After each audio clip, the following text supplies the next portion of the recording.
বিশ্বনবী সাহাবাদের বললেন, ও সাহাবারা শোনো, আল্লাহর জান্নাতে কেউ কোনোদিন প্রবেশ করতে পারবে না তার রহমত ছাড়া। সাহাবারা বললেন, ইয়া রাসূলুল্লাহ, আপনিও না? আপনিও কি আল্লাহর রহমত ছাড়া প্রবেশ করতে পারবেন না? বিশ্বনবী বললেন, না, আমিও না। আমি বিশ্বনবীও আল্লাহর জান্নাতে আল্লাহর রহমত ছাড়া ঢুকতে পারবে না, তবে কিয়ামতের দিন আল্লাহর রহমত আমার চারদিকে বেষ্টনী দিয়ে থাকবে। বনি ইসরাইলের এক লোক 500 বছর আল্লাহর ইবাদত করেছে। কয় বছর? কোথায় জানেন? সাগরের মাঝখানে এক পাহাড়, ওই পাহাড়ের উপরে বসে 500 বছর টানা আল্লাহর ইবাদত। দিনে আর রাতে একবার করে নিচে নামতেন। সেখানে আল্লাহ তাআলা পাথরের ভেতর থেকে তার জন্য মিঠা পানির ব্যবস্থা করে দিয়েছেন, আর একটা ডালিম গাছের ব্যবস্থা করে দিয়েছেন। সকালে নামলে একটা টসটসে ডালিম, রাতে নামলে টসটসে ডালিম। এগুলো খেয়ে খেয়ে 500 বছর সে আল্লাহর ইবাদত করেছে। আর সে আল্লাহর কাছে বলেছে, আল্লাহ, আমি যখন মারা যাব সেজদারত অবস্থায় যেন মারা যাই। ঠিকই আল্লাহ সেজদারত অবস্থায় সাইয়েদনা আজরাইলকে পাঠিয়ে দিলেন। সেজদারত অবস্থায় লোকটা মারা গেল। 500 বছর ইবাদতের পরে আল্লাহর দরবারে কিয়ামতের কঠিন ময়দানে যখন লোকটা হাজির হয়ে যাবে, আল্লাহ বলবেন, আদখিলু আবদি আল জান্নাতা বিরহমাতি, আমার বান্দাকে আমার দয়া, আমার ভালোবাসা দিয়ে জান্নাতে ঢুকায়া দাও। 500 বছর ইবাদত করছে তো আমার দয়ায় আমার বান্দারে জান্নাত দাও। এই বান্দা বলে, বালবি আমালি, আল্লাহ তোমার দয়া লাগবে কেন? আমি আমার আমল দিয়ে জান্নাতে যেতে চাই। কি দিয়ে? কথা বুঝে নাই বোধহয়। আল্লাহর এই বান্দা কি দিয়ে জান্নাতে ঢুকতে চায়? আমল দিয়ে। আল্লাহ বলছে, আমার দয়ায় আমার বান্দারে জান্নাতে নিয়ে যাও। ফেরেশতারা এ বলে, আল্লাহ তোমার দয়া লাগবে কেন? সেজদা তো কম দেই নাই, জিকির করতে করতে 500 বছর শেষ করে দিলাম, আবার তোমার দয়া লাগবে? আমি তো আমার আমলেই জান্নাতে যেতে পারি। আল্লাহ বলবেন, তাই ঠিক আছে, আমি চাইলাম দয়া দিয়ে জান্নাত দিব, তুমি চাইলে আমল দিয়ে ঢুকবা, ঠিক আছে, তোমার আমল আর আমার যে দয়া দুইটার একটু মাপ দেই। তোমার 500 বছরের ইবাদত এক পাল্লায় রাখো। আর আল্লাহ বললেন, আমি যে দয়া করে এই দুনিয়ার নাজ নেয়ামত বিউটি সৌন্দর্য দেখার জন্য তোমারে দুটা চোখ দিয়েছিলাম, দুটা নয় একটা চোখ আরেক পাল্লায় রাখো। রাখা হবে, দেখা যাবে ওই 500 বছরের ইবাদত হালকা হয়েছে, আর মুহূর্তের মধ্যে আল্লাহর দেয়া একটা চোখের নেয়ামত ভারী হয়ে গিয়েছে। আল্লাহ বলবেন, তোমার কথা মতো মাপ দেয়া হলো, এবার ফলাফল দেখো, হিসাব বলে তুমি এখন জাহান্নামে যাবা। Go to the hell fire, যাও এবার জাহান্নামে যাও। মাপ জোখে যখন আসছো আমার সাথে হিসাব ক্যালকুলেশন, যাও তুমি এবার জাহান্নামে যাবা। এবার লোকটা কাচুমাচু করে বলে, আল্লাহ আমি বুঝি নাই, আল্লাহ আমি বুঝতে পারি নাই, খেয়াল করি নাই, তুমি আমারে ক্ষমা করো, তুমি আমারে মাফ করো। ও আল্লাহ, এবার আমি টের পেয়েছি, এবার আমি বুঝতে পেরেছি, তোমার দয়া ছাড়া দুনিয়ায় কেউ জান্নাতে যেতে পারবে না, কেউ পারবে না। আল্লাহ বললেন, ওরে গোলাম, তুই তো কিছুই ছিলি না, অস্তিত্বহীনতা থেকে তোরে অস্তিত্বে আনলো কে? ওই ছোট্ট শুক্রাণু থেকে মায়ের পেটে 9 মাস ধরে খাবার দিয়েছে কে? আবার সুস্থতার সাথে দুনিয়ার বুকে তোরে ডেলিভারির ব্যবস্থা করে দিল কে? আবার তোর মায়ের বুকের ভেতরে 2টা খাবারের লাইনের ব্যবস্থা করে দিল কে? আবার তোকে শৈশব পেরিয়ে কৈশোর পেরিয়ে তারুণ্য, তারপরে যৌবন, এগুলো দান করলো কে? তার চেয়েও বড় কথা, পাহাড়ের মাঝখানে সাগরের মাঝখানে 500 বছর ইবাদত করার শক্তি তোর গায়ে দিয়েছে কে? এই সাগরের মধ্যে লোনা পানি, লবণের পানি মুখে দেয়া যায় না, সেখান থেকে আমি পাহাড়ের ভেতর থেকে মিঠা পানির ব্যবস্থা করে দিলাম। ওই জায়গায় তোরে রিজিকের বন্দোবস্ত করলো কে? সকাল বিকাল 2 বেলা টসটসে ডালিম খাওয়ার ব্যবস্থা করে দিল কে? তোর আবদার ছিল, আল্লাহ আপনি আমারে সেজদারত অবস্থায় রুহু কবজ করবেন, তোর শেষ আবদারটাও পূরণ করেছে কে? ও গোলাম, আমার রহমতের তুলনায়, আমার নেয়ামতের তুলনায় তোর 500 বছরের ইবাদতের কোনো ওজনই হবে না। গোটা বিশ্বের কেউ কোনোদিন আমার জান্নাতে ঢুকতে পারবে না আমি আল্লাহর দয়া ছাড়া। হুয়ার রহমানুর রহিম, তিনি দয়াময়, তিনি মেহেরবান। জিব্রাইল আলাইহিস সালাম বিশ্বনবীর এই লম্বা হাদিসটা যখন শোনালেন, আমি যা যা বলছি এটা বিশাল এক হাদিসের অনুবাদ। বললেন, ইয়া মুহাম্মদ, এই দুনিয়ার সবটাই চলে আল্লাহর রহমত দিয়ে। হাদিসের শেষ কথা, সব চলে আল্লাহর কি দিয়ে? তখন বিশ্বনবী সাহাবাদের বললেন, ও সাহাবারা শোনো, আল্লাহর জান্নাতে কেউ কোনোদিন প্রবেশ করতে পারবে না তার রহমত ছাড়া। সাহাবারা বললেন, ইয়া রাসূলুল্লাহ, আপনিও না? আপনিও কি আল্লাহর রহমত ছাড়া প্রবেশ করতে পারবেন না? বিশ্বনবী বললেন, না, আমিও না। আমি বিশ্বনবীও আল্লাহর জান্নাতে আল্লাহর রহমত ছাড়া ঢুকতে পারবে না, তবে কিয়ামতের দিন আল্লাহর রহমত আমার চারদিকে বেষ্টনী দিয়ে থাকবে। আল্লাহ নিজের পরিচয় দিয়ে বললেন, শাহাদাতি হুয়ার রহমানুর রহিম, আমি হলাম রহমান, আমি রাহিম। আল্লাহরে চিনছেন? ওবারখালীর ভাইয়ের, আপনার রবকে চিনতে পারতেছেন? তিনি দয়ার সাগর, তিনি মায়ার সাগর। তার দয়ার সাগর যে কত বড় আপনার কল্পনাতেও নাই। এজন্য আপনার পাপ যত বড় হোক, অন্যায় যত বড় হোক, অপরাধ যত বড় হোক, আপনার জুলুম যত বড় হোক, আল্লাহর রহমান নামের দরিয়া তার চাইতেও বড়। আল্লাহ বললেন, খুলিয়া ইবাদিয়াল্লাযীনা আসরাফু আলা আনফুসিহিম লা তাকনাতু মির রাহমাতিল্লাহ ইন্নাল্লাহা ইয়াগফিরুয যুনুবা জামিআ ইন্নাহু হুয়াল গফুরুর রহিম। ও আমার গুনাহগার বান্দারা শোনো, জুলুম করেছো, ভুল করেছো, অন্যায় করেছো, আল্লাহর রহমত থেকে নিরাশ হয়ো না। আমরা বিশ্বাস কঠিন কালে আল্লাহর রহমত থেকে নিরাশ হব না, ঠিক কিনা বলেন? আল্লাহর রহমত থেকে নিরাশ হবেন? ভুল করে ফেলছেন, আরে ভুল তো সবাই করে। পাপ হইছে, আরে পাপ তো সবার আছে, আমরা সবাই পাপী, সবাই পাপী। যত পাপ হোক, ভুল হোক, অন্যায় হোক, অনুতপ্ত হয়ে তওবা করে, ওযু করে, জায়নামাজটা বিছিয়ে সেজদা দিয়ে চোখের পানি ছাড়েন।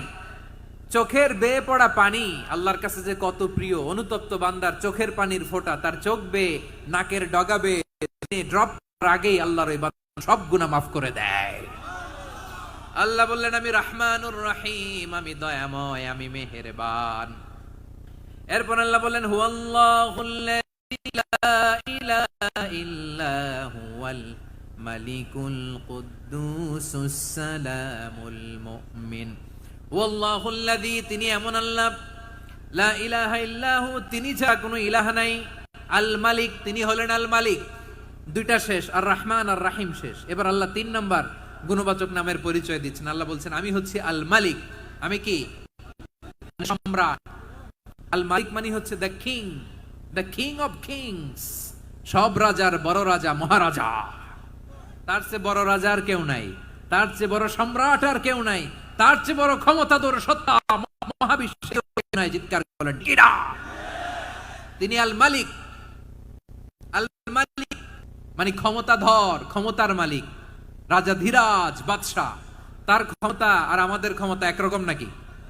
হ্যাঁ, আমাদের দুনিয়াতে ক্ষমতা অস্থায়ী ক্ষমতা, বলেন আইজ আছে কাল নাই, এরকম না ক্ষমতা? আল্লাহর ক্ষমতাও তো এরকম, আইজ আছে কাল নাই এরকম।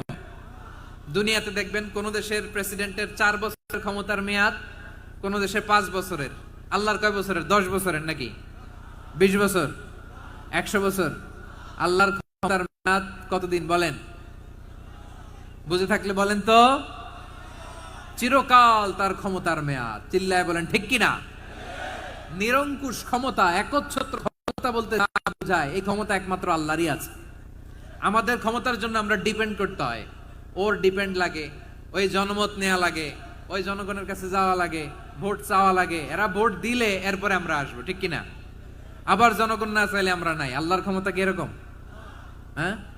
আবার দেখবেন দুনিয়াতে ক্ষমতায় যাওয়ার জন্য জোট করা লাগে, জোট। জোটের রাজনীতি আছে না নাই? জোট হয়, শরিক হয়, এই হয়, সেই হয়, নানা ভাবে দুনিয়াতে ক্ষমতায় আসতে হয়। আল্লাহ বলে, আমার ক্ষমতার জন্য কারো উপর বিন্দু পরিমাণ আমার ডিপেন্ড করা লাগে না। সৃষ্টি শুরু থেকে আমি ক্ষমতার চেয়ারে বসা, মহাবিশ্বের শেষ পর্যন্ত, সীমাহীন ভবিষ্যৎ পর্যন্ত আমি ক্ষমতার চেয়ারে থাকবো। আমি হলাম আল মালিক। আমার ক্ষমতার কোনো কমতি নাই, কোনো ঘাটতি নাই। কেউ আমার ক্ষমতা থেকে নামাতে পারবে না। পারা যাবে? এই যে আমরা ফ্যাসিস্ট সরকারের যে আপনারা নামাই দিছেন গণ অভ্যুত্থান করে, মনে আছে? 5ই আগস্টের কথা ভুলে গেছেন এত তাড়াতাড়ি? মনে আছে? আছে। তা আমরা সবাই মিলে যদি একটা গণ অভ্যুত্থান করি, তাইলেই তো আল্লাহর ক্ষমতার চেয়ার থেকে নামায় ফেলানো যায়।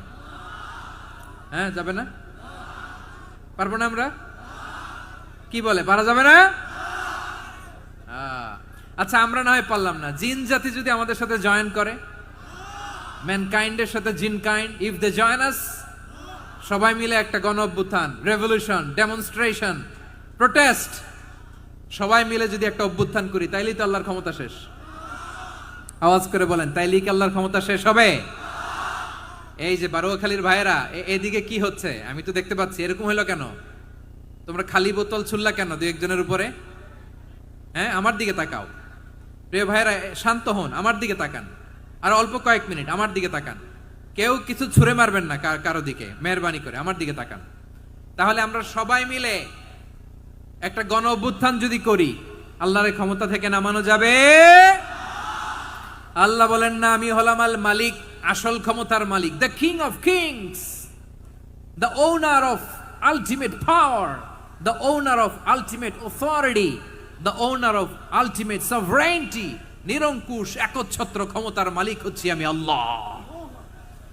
আল্লাহ তাআলা সূরা মুলকের শুরুতে বলছেন, তাবারাকাল্লাযী বিয়াদিহিল মুলকু ওয়া হুয়া আলা কুল্লি শাইইন কাদির। মহিমান্বিত সত্তা, যার হাতে ক্ষমতা, তিনি যা চান তাই করতে পারেন। আওয়াজ করে বলেন তো তিনি কে? আবার আল্লাহ বলেন, কুলিল্লাহুম্মা মালিকাল মুলকি তুতিল মুলকা মান তাশাউ ওয়া তানজিউল মুলকা মিম্মান তাশা ওয়া তুইজ্জু মান তাশাউ ওয়া তুযিল্লু মান তাশাউ বিয়াদিকাল খায়র ইন্নাকা আলা কুল্লি শাইইন কাদির। আল্লাহু আকবার। এ নবী, আপনি বলুন, আল্লাহুম্মা মালিকাল মুলক, আল্লাহ আপনি ক্ষমতার মালিক। তুতিল মুলকা মান তাশা, যাকে চান তারে ক্ষমতার চেয়ারে বসান। ওয়া তানজিউল মুলকা মিম্মান তাশা, যাকে চান তাকে ক্ষমতার চেয়ার থেকে ছুঁড়ে ফেলে দেন। তিনি কে? ক্ষমতার চেয়ারে বসায় কে? আবার মনে চাইলে আস্থা করে ছুঁড়ে নিক্ষেপ করেন, তিনি কে? আবার আল্লাহ বললেন, ওয়ালাম ইয়াকুল্লাহু শারীকুন ফিল মুলকি, আমার ক্ষমতায় কোনো শরিক নাই, কোনো জোট নাই, কোনো পার্টনার নাই, কোনো অংশীদার নাই। আবার আমি চলে গেলে আমার ক্ষমতার দাবিদারও কেউ নাই। আল্লাহু আকবার। এই দুনিয়াতে রাজা মারা গেলে পরে রাজা কে হয়? রাজার ছেলে রাজা, ঠিক কিনা বলেন? আল্লাহ চলে গেলে আরেকজন বসবে নাকি? এরকম না, তার ক্ষমতার সাথে দুনিয়ার ক্ষমতার কোনো মিলই নাই। এজন্য তিনি তার নাম দিয়েছেন আল মালিক। আল মালিক, the owner of power, the owner of ultimate power and sovereignty, the king of kings, সব রাজার বড় রাজা, মহারাজা আল মালিক, তিনি হচ্ছেন আল্লাহ। চিৎকার করে বলেন ঠিক কি না? তিনি আসল ক্ষমতার অধিকারী। দুনিয়াতে যে আমরা ক্ষমতা নিয়ে কামড়াকামড়ি করি, মারামারি করি, কিয়ামতের দিন আল্লাহ জিজ্ঞেস করবেন, কই তোদের ক্ষমতা আজকে বল। কিয়ামতের সময় সব মানুষগুলো যখন ইন্তেকাল করবে, সব জিনেরা যখন ইন্তেকাল করবে, সব ফেরেশতারা যখন ইন্তেকাল করবে, বাকি থাকবে মালাকুল মাউত। মালাকুল মাউত এসে বলবে, আল্লাহ আপনার কথা মতো সবাই শেষ, মানুষগুলো নাই, জিনগুলো নাই, আমার সতীর্থ ফেরেশতাগুলো নাই, মহাবিশ্বে আর কেউ নাই। আল্লাহ বলে, এখন কে আছে? মালাকুল মাউত বলবে, আল্লাহ তুমি আছো আর আমি। তুমি তো আল হাইয়্যু আল কাইয়্যুম, অবিনশ্বর, শাশ্বত, চিরঞ্জীব, কোনদিন মরবা না, তুমি আছো আর তোমার গোলাম আমি আছি আজরাইল। মহাবিশ্বে কয়জন আছে মাত্র? জোরে বলেন। এক হচ্ছেন আর হচ্ছে মালাকুল মাউত। আল্লাহ তুমি আছো আমি আছি। আল্লাহ বলবে, ঠিক আছে, এবার তোমার মরণের পালা, মুত ইয়া মালাকাল মাউত, হে মৃত্যুর ফেরেশতা তুমি মরো। মালাকুল মাউত আল্লাহর আদেশ বাস্তবায়ন করতে যে বিকট একটা চিৎকার দিয়ে মৃত্যুবরণ করবে। ওই চিৎকার দুনিয়ার মানুষেরা, চিৎকারের আওয়াজ যদি দুনিয়ার মানুষেরা শুনতে পেত, দুনিয়ার মানুষের প্রত্যেকের কানের পর্দা ফেটে মুহূর্তের মধ্যে সব লাশ হয়ে জমিনে পড়ে রইত। ভয়ঙ্কর চিৎকার দিয়ে মালাকুল মাউত বিদায় নিবে, কেউ নাই। এবার বলেন তো, মহাবিশ্বে মহাশূন্য, কেউ নাই, উপরে নিচে সামনে পেছনে ডানে বায়ে কোন সত্তা, কোন জীবিত সত্তার আছে? একজন ছাড়া, তিনি কে? কুল্লু মান আলাইহা ফানি ওয়া ইয়াবকা ওয়াজহু রাব্বিকা যুল জালালি ওয়াল ইকরাম। পড়েন, ফাবিআইয়ি আলাই রাব্বিকুমা তুকাযযিবান। কেউ থাকবে না, একজন ছাড়া, একজন ছাড়া। এই ড্রোন দেখে হাত নাড়ালে হবে? আমার দিকে তাকাইতে হবে, কথা শুনতে হবে। মহাবিশ্বে কেউ নাই, একজন সত্তা ছাড়া। আওয়াজ করে বলেন তিনি কে? এবার আল্লাহ ডেকে বলবেন লিমানিল মুলকুল ইয়াউম, লিমানিল মুলকুল ইয়াউম, ক্ষমতা কার? Who belongs the kingdom today, who belongs the power authority today, who belongs the sovereignty today. আজকে ক্ষমতা কার? দুনিয়াতে ক্ষমতা নিয়ে এত কামড়াকামড়ি, দুনিয়াতে চেয়ার নিয়ে এত মারামারি, এত অত্যাচার, এত রক্তপাত, এত ব্লাডশেড। আজকে বলো তো ক্ষমতা কার? কার ক্ষমতা?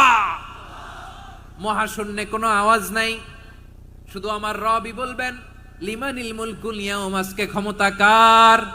কোনো আওয়াজ নাই, উত্তর দেওয়ার মতো জীবিত কোনো সত্তা নাই, ফলে কেউ উত্তর দিতে পারবে না।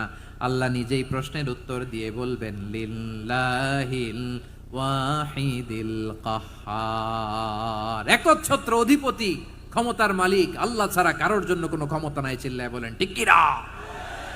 তাহলে আর রহমান আর রাহিমের পরে আমরা জানলাম আমার আল্লাহর আরেকটা সুন্দর গুণবাচক নাম হচ্ছে আল মালিক। কি নাম? আল মালিক, মানে দ্য কিং, রাজাধিরাজ, সব রাজার বড় রাজা, মহারাজা। এরপরে 4 নম্বরে আল্লাহ বললেন আল কুদ্দুস, তিনি হলেন আল কুদ্দুস। আল কুদ্দুস মানে হচ্ছে অতি পবিত্র, মহাপবিত্র, the most holy, the absolutely pure, যার কোনো খুঁত নাই। আল্লাহর কোনো খুঁত আছে? তিনি মহাপবিত্র। আল্লাহর পবিত্রতা যখন আমরা বর্ণনা করি আল্লাহ খুশি হয়ে যান, কারণ তার সত্তার একটা বৈশিষ্ট্য হচ্ছে তিনি আল কুদ্দুস। বারোয়াখালীবাসী আল্লাহর নামটা একটু জপেন না, বলেন আল কুদ্দুস, সবাই আওয়াজ করে আল কুদ্দুস।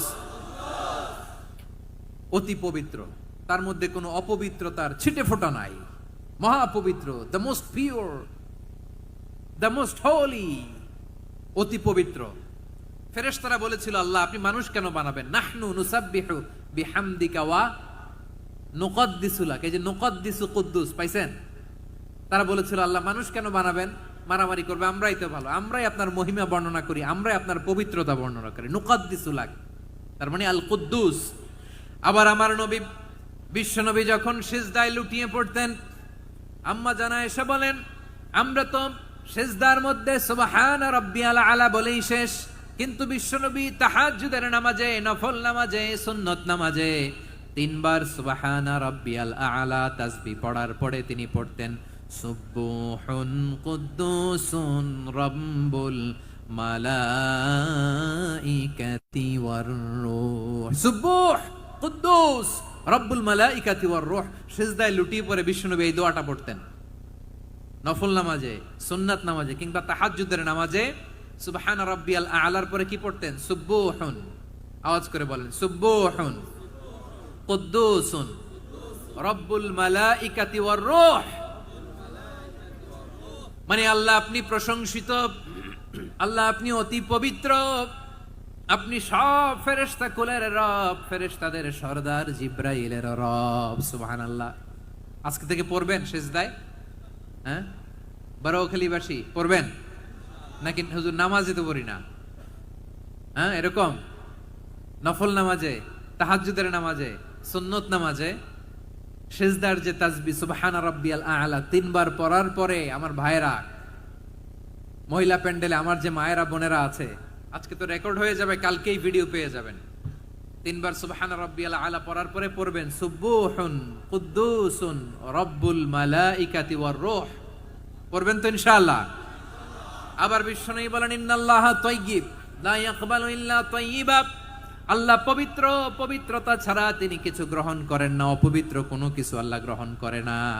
অনেকে আছে ঘুষ খায়, সুদ খায়, অন্যায় অপরাধ চাঁদাবাজি যা আছে সব করে, হারাম টাকা, হারাম উপার্জন। এই হারাম উপার্জন দিয়ে আবার মসজিদ বানায়, আছে না নাই? ইনকাম সবটাই হারাম, ওইটা দিয়ে আবার এতিমখানা বানায়, আছে না নাই? আছে। ওইটা আল্লাহ কবুল করবে না, কারণ আল্লাহ নিজে পবিত্র। পবিত্র না হলে কিছুই অ্যাকসেপ্ট করেন না। সুবহানাল্লাহ পড়েন। তাহলে বুঝলাম তিনি আল কুদ্দুস মানে অতি পবিত্র। এরপরে আল্লাহ বলেন আমি হচ্ছি আসসালাম। আওয়াজ করে বলেন আসসালাম। আসসালাম মানে হচ্ছে শান্তির আধার। সালাম মানে কি? শান্তির আধার, যার কাছ থেকে শান্তি আসে। দ্য সোর্স অফ পিস, তিনি শান্তির আধার। এজন্য আমরা একে অপরের সাথে দেখা হলে কি বলি? সালাম। কি বলি? সালাম সালাম হাজার সালাম, সকল শহীদ স্মরণে আমার হৃদয় রেখে যেতে চাই তাদের স্মৃতির চরণে। সবাই বলেন সালাম সালাম হাজার সালাম, সকল শহীদ স্মরণে আমার হৃদয় রেখে যেতে চাই তাদের স্মৃতির চরণে। পড়েন আমিন। আমরা সকল ভাষা শহীদ, সকল মুক্তিযোদ্ধা তাদের জন্য দোয়া করি, এবং 24-এর ছাত্র নাগরিক অভ্যুত্থানে যারা শাহাদাতের সর্বোচ্চ নাজরানা পেশ করে এই নতুন ভোরের বাংলাদেশ আমাদেরকে উপহার দিয়েছে, তাদের জন্য আল্লাহর কাছে দোয়া করি। সবাই বলেন আমিন।